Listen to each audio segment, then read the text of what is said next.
Assalamualaikum warahmatullahi wabarakatuh. Alhamdulillahirabbil alamin wa bihi nasta'in wa ala umurid dunya waddin. Assalatu wassalamu ala asrofil anbiya'i wal mursalin sayyidina Muhammad wa ala alihi wa sahbihi ajma'in. Amma ba'du. Yang saya hormati Bapak dan Ibu Dewan Juri yang arif dan bijaksana. Yang saya hormati seluruh panitia penyelenggara, gebiar mahasiswa, warga pendidikan agama Islam, dan tak lupa kakak, adik, dan teman sejawat yang senasib seperjuangan. Pertama-tama, marilah panjatkan puja dan puji syukur kehadiran Allah Subhanahu wa Ta'ala yang telah memberikan rahmah serta hidayahnya kepada kita semua, sehingga kita semua dapat dikumpulkan dalam keadaan sehat jasmani maupun rohani. Salawat bertangkaikan salam, berdaunkan rindu, berbuah syafaat. Marilah kita junjung tinggi Nabi besar kita, Nabi Muhammad sallallahu alaihi wasallam. Karena berkat beliaulah yang membawa kita dari zaman jahiliyah menuju zaman yang penuh terang benderang seperti saat ini. Hadirin yang saya hormati, izinkanlah saya berdiri di sini ingin menyampaikan sepatah atau dua patah yang insya Allah dapat kita ambil sebagai pelajaran. Dengan tema kontribusi pemuda bagi bangsa di era digital. Hadirin yang berbahagia, pemuda merupakan pedang pengganti tombak di masa lalu. Pemuda merupakan aset negara yang tidak bisa diperjualbelikan. Kondisi pemuda saat ini merupakan gambaran masa depan bangsa dan negara. Bahkan Bung Karno pernah mengatakan, berikan aku 10 pemuda, maka akan aku guncangkan dunia. Mari teman-teman semua tanyakan pada diri kita sendiri, apa sumbangsih kita kepada bangsa dan negara? Apakah kita hanya mau menonton? Apakah kita hanya mau menyaksikan? Apakah kita hanya mau menerima? Tanpa memilih menjadi bagian dari sebuah perubahan.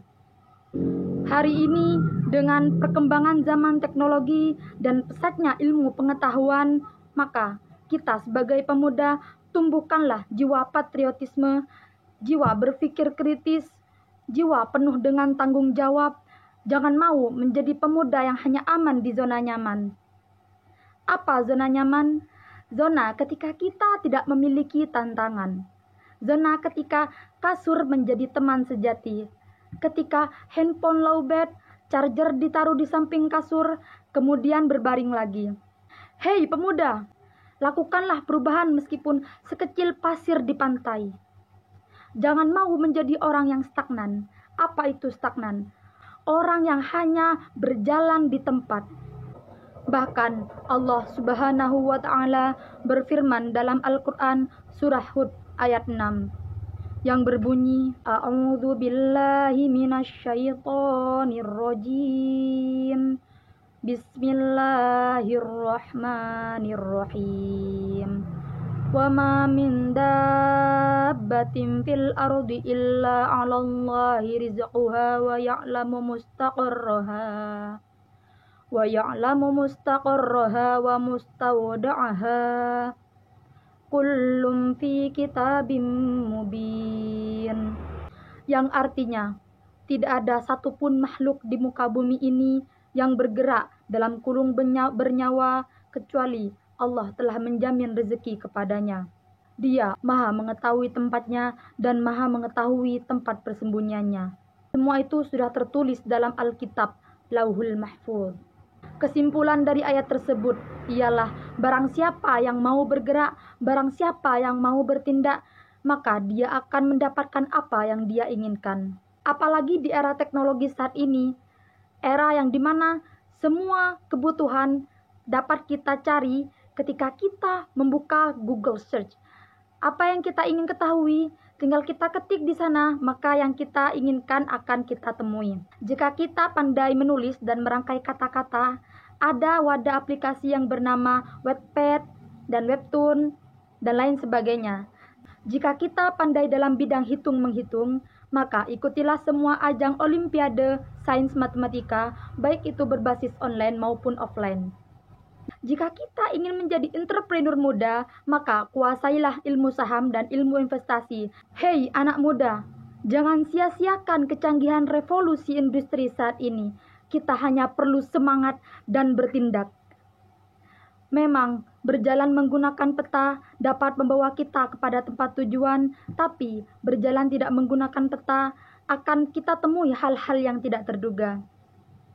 Ada satu kalimat yang diucapkan oleh seorang alim ulama, yakni Buya Yahya. Beliau pernah berkata, "Jangan biarkan ide cemerlangmu menjadi budak dari tubuhmu yang malas, yang menuntut istirahat sebelum lelah." Oleh sebab itu, yang perlu kita pertanyakan, sudahkah pemuda saat ini berkontribusi pada bangsa dan negara? Untuk itu, mari teman-teman, jangan mengkotak-kotakkan antara kebutuhan dan keinginan. Karena keinginan bisa tumbuh jika kebutuhan sudah tercukupi. Dari itu, ambillah bagian, lakukanlah tindakan, karena pemuda merupakan masa keemasan, masa kegemilangan, masa ketika keinginan meluap-luap, agar nantinya ketika sudah tua, kita bisa menikmati keinginan yang sudah tercapai, tentunya dengan harga yang tak murah dibayar. Baiklah, sebelum saya menutup pidato kali ini, izinkanlah saya mengutip perkataan dari Kak Shirley Anavita. Seorang Perdana Menteri perempuan pertama Inggris pernah mengatakan, "What your talk for day become your word. What your word for day become your action. What your action for day become your habit. What your habit for day become your character. What your character for day become your destiny. In the other words, what you think you become." Perhatikan apa yang kita pikirkan, karena itu akan keluar menjadi sebuah ucapan, menjadi kata-kata. Perhatikan apa yang kita ucapkan, karena itu akan keluar menjadi sebuah tindakan, menjadi action. Perhatikan apa yang kita lakukan, karena jika diulang-ulang terus, itu akan menjadi sebuah kebiasaan. Perhatikan apa yang menjadi kebiasaan kita, mulai dari mata terbuka sampai menutup kembali, karena itu akan menjadi sebuah karakter. Perhatikan karakter kita, karena disitulah takdir kita. Dengan kata lain, apa yang kita pikirkan, demikianlah takdir kita. Urusan kun fayakun adalah urusan Tuhan yang Maha Kuasa. Urusan kita adalah berusaha semaksimal mungkin. Semua orang mendapat kesempatan yang sama, tapi tindakan merupakan nilai terekapitulasi dari sebuah kesempatan. Akhirul kalam, Assalamualaikum warahmatullahi wabarakatuh.